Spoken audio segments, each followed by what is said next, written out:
ಶುಭ ಮುಂಜಾನೆ ಒಂದು ಪ್ರಾರಂಭವು ಈ ದೀಪ ಬೆಳಗುವ ಜೊತೆಗೆ ನಾವು ಯೋಗದ ಒಂದು ಪ್ರಾರಂಭವನ್ನು ಮಾಡ್ತಾ ಇದ್ದೀವಿ. ಜೋರಾದ ಚಪ್ಪಾಳೆ ಜೊತೆಗೆ ಯೋಗವನ್ನು ಪ್ರಾರಂಭಿಸಬೇಕಾಗಿ ವಿನಂತಿ.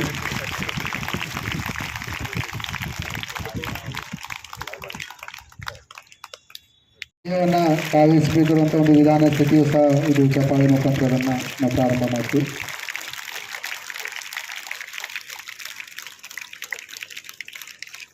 विश्राम करें। अर्ध चक्रासन। दोनों हाथों से कमर पर सहारा दें। सांस छोड़ें, सिर को पीछे झुकाएं, गर्दन की मांसपेशियों को खींचें तथा रीढ़ के निचले हिस्से से पीछे की ओर झुकें। सामान्य सांस लेते हुए विश्राम करें। इस स्थिति में 10 से 30 सेकंड तक रहें। अर्ध चक्रासन रीढ़ को लचीला बनाता है तथा मेरु तंत्रिकाओं को मजबूती प्रदान करता है। यह सांस लेने की क्षमता को बेहतर बनाता है। सांस भीतर लें, धीरे धीरे वापस आएं तथा विश्राम करें। उच्च रक्तचाप के रोगियों को सावधानी से झुकना चाहिए। त्रिकोणासन। त्रिकोण का अर्थ है त्रिभुज। पैरों को परस्पर आरामदायक दूरी पर रखकर खड़े हों। हाथों को धीरे धीरे किनारे से तब तक उठाएं जब तक वे क्षैतिज ना हो जाएं।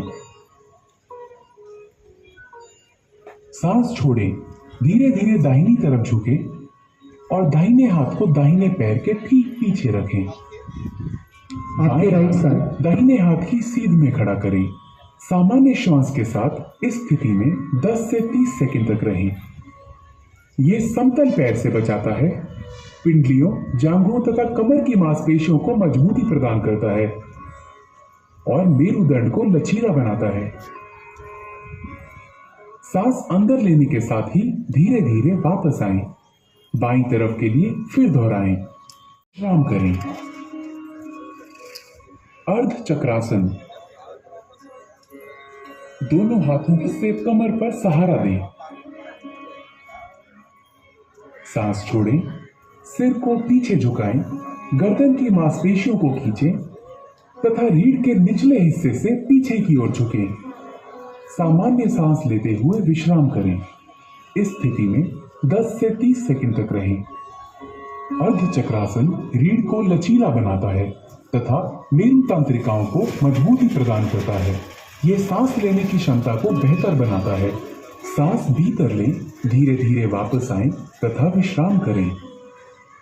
उच्च रक्तचाप के रोगियों को सावधानी से झुकना चाहिए।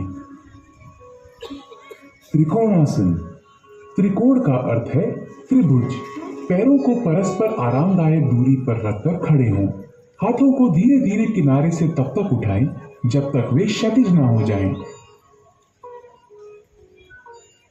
सांस छोड़ें, धीरे धीरे दाहिनी तरफ झुकें और दाहिने हाथ को दाहिने पैर के ठीक पीछे रखें। दाहिने हाथ की सीध में खड़ा करें। सामान्य श्वास के साथ इस स्थिति में 10 से 30 सेकंड तक रहें। यह समतल पैर से बचाता है, पिंडलियों, जांघों तथा कमर की मांसपेशियों को मजबूती प्रदान करता है और मेरुदंड को लचीला बनाता है। सांस अंदर लेने के साथ ही धीरे धीरे वापस आएं। बाईं तरफ के लिए फिर दोहराएं। आर्थराइटिस की समस्या होने पर इस व्यायाम को छोड़ दें। हाथों को नीचे लाते समय सांस छोड़ें। आइए अब योगासना की तरफ बढ़ें। ताड़ासन। ताड़ का अर्थ है ताड़ का पेड़। पैरों को परस्पर 2 इंच की दूरी पर रखें। उंगलियों को आपस में जकड़ें तथा कलाइयों को बाहर की तरफ मोड़ें। सांस भीतर लें तथा भुजाओं को ऊपर उठाते हुए कंधों की सीध में ले जाएं। एड़ियों को भूमि से ऊपर उठाएं और अंगूठों पर संतुलित हों। इस स्थिति में 10 से 15 सेकंड तक रहें। ये आसन शरीर में मजबूती लाता है, रीढ़ से जुड़ी तांत्रिकाओं के संकुलन को ठीक करने में सहायता देता है और गलत मुद्राओं को ठीक करता है। सांस छोड़ें, एड़ियों को नीचे लाएं, उंगलियों की जकड़न को खोलें, हाथों को धड़ के समांतर नीचे लाएं और खड़े होने की मुद्रा में वापस आएं।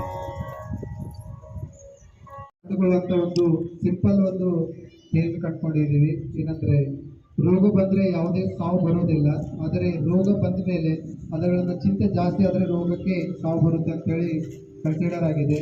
ರೋಗ ಬಂದರೆ ಹೆದರೋದಿಲ್ಲ, ಯಾಕಂದರೆ ಎಲ್ಲ ರೋಗಗಳಿಗೆ ಎಲ್ಲ ಮದ್ದು ಇದೆ. ಆದರೆ ಮನಸ್ಸಿನ ಒಂದು ಕಾಯಿಲೆಗೆ ಯಾವುದೇ ರೀತಿಯ ಮದ್ದಿಲ್ಲ. ಅದು ನಮ್ಮ ಮನಸ್ಸನ್ನು ನಾವು ಚೆನ್ನಾಗಿ ಅದನ್ನು ಸ್ವಚ್ಛ ಮಾಡಿಕೊಂಡು ದಿನಾಲೂ ಪಾಸಿಟಿವ್ ಆಗಿ ಖುಷಿಯಿಂದ ನಾವು ಬಾಳ್ತಾ ಇದ್ರೆ ರೋಗವು ಸಂಪೂರ್ಣವಾಗಿ ದೂರ ಆಗುತ್ತೆ ಅನ್ನುವಂಥ ಒಂದು ಕಲ್ಪನೆ ಇದೆ. ಅದಕ್ಕೋಸ್ಕರ ರೋಗ ಬಂದರೆ ಯಾವ ರೀತಿಯಾಗಿ ಹೆದರೋದು ಬೇಡ.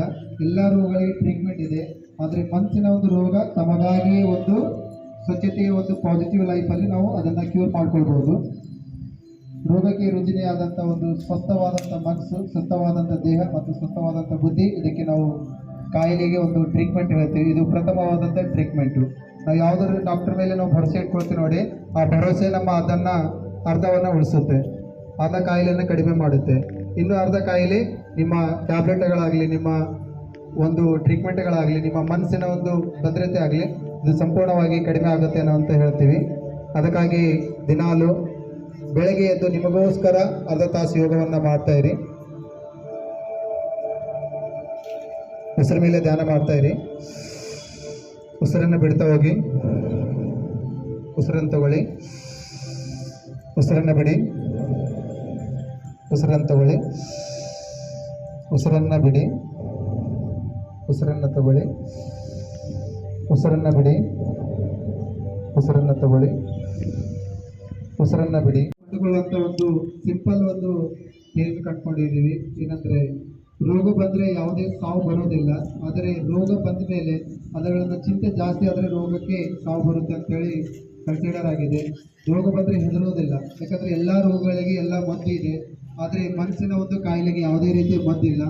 ಅದು ನಮ್ಮ ಮನಸ್ಸನ್ನು ನಾವು ಚೆನ್ನಾಗಿ ಅದನ್ನು ಸ್ವಚ್ಛ ಮಾಡಿಕೊಂಡು ದಿನಾಲೂ ಪಾಸಿಟಿವ್ ಆಗಿ ಖುಷಿಯಿಂದ ನಾವು ಬಾಳ್ತಾ ಇದ್ರೆ ರೋಗವು ಸಂಪೂರ್ಣವಾಗಿ ದೂರ ಆಗುತ್ತೆ ಅನ್ನುವಂಥ ಒಂದು ಕಲ್ಪನೆ ಇದೆ.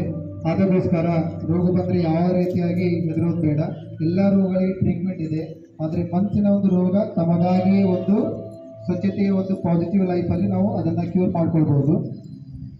ರೋಗಕ್ಕೆ ರುಜಿನಿಯಾದಂಥ ಒಂದು ಸ್ವಸ್ಥವಾದಂಥ ಮನಸ್ಸು, ಸ್ವಸ್ಥವಾದಂಥ ದೇಹ ಮತ್ತು ಸ್ವಸ್ಥವಾದಂಥ ಬುದ್ಧಿ, ಇದಕ್ಕೆ ನಾವು ಕಾಯಿಲೆಗೆ ಒಂದು ಟ್ರೀಟ್ಮೆಂಟ್ ಹೇಳ್ತೀವಿ. ಇದು ಪ್ರಥಮವಾದಂಥ ಟ್ರೀಟ್ಮೆಂಟು. ನಾವು ಯಾವುದಾದ್ರು ಡಾಕ್ಟರ್ ಮೇಲೆ ನಾವು ಭರವಸೆ ಇಟ್ಕೊಳ್ತೀವಿ ನೋಡಿ, ಆ ಭರವಸೆ ನಮ್ಮ ಅದನ್ನು ಅರ್ಧವನ್ನು ಉಳಿಸುತ್ತೆ, ಅರ್ಧ ಕಾಯಿಲೆಯನ್ನು ಕಡಿಮೆ ಮಾಡುತ್ತೆ. ಇನ್ನು ಅರ್ಧ ಕಾಯಿಲೆ ನಿಮ್ಮ ಟ್ಯಾಬ್ಲೆಟ್ಗಳಾಗಲಿ, ನಿಮ್ಮ ಒಂದು ಟ್ರೀಟ್ಮೆಂಟ್ಗಳಾಗಲಿ, ನಿಮ್ಮ ಮನಸ್ಸಿನ ಒಂದು ಭದ್ರತೆ ಆಗಲಿ, ಇದು ಸಂಪೂರ್ಣವಾಗಿ ಕಡಿಮೆ ಆಗುತ್ತೆ ಅನ್ನೋ ಅಂತ ಹೇಳ್ತೀವಿ. ಅದಕ್ಕಾಗಿ ದಿನಾಲು ಬೆಳಗ್ಗೆ ಎದ್ದು ನಿಮಗೋಸ್ಕರ ಅರ್ಧ ತಾಸು ಯೋಗವನ್ನು ಮಾಡ್ತಾ ಇರಿ.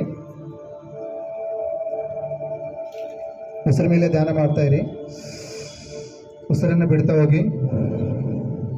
ಉಸಿರನ್ನು ತಗೊಳ್ಳಿ, ಉಸಿರನ್ನು ಬಿಡಿ, ಉಸಿರನ್ನು ತಗೊಳ್ಳಿ, ಉಸಿರನ್ನು ಬಿಡಿ, ಉಸಿರನ್ನು ತಗೊಳ್ಳಿ, ಉಸಿರನ್ನು ಬಿಡಿ, ಉಸಿರನ್ನು ತಗೊಳ್ಳಿ, ಉಸಿರನ್ನು ಬಿಡಿ.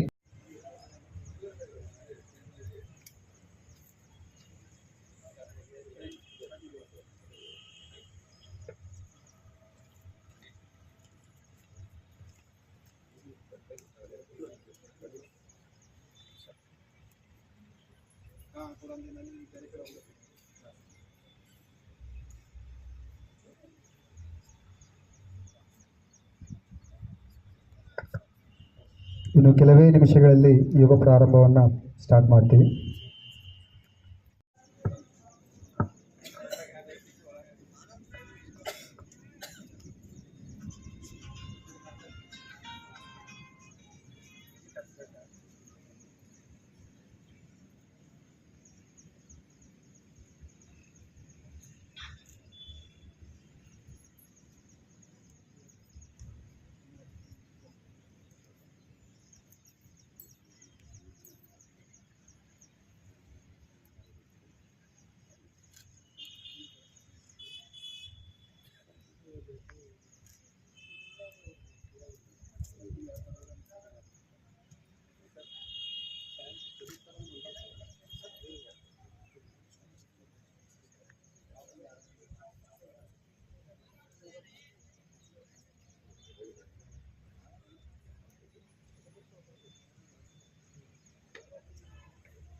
हुए वापस लौटे। पुनः ओके दोहराएं। स्टार्ट ಮಾಡಿ सांस लेते हुए धीरे धीरे करें।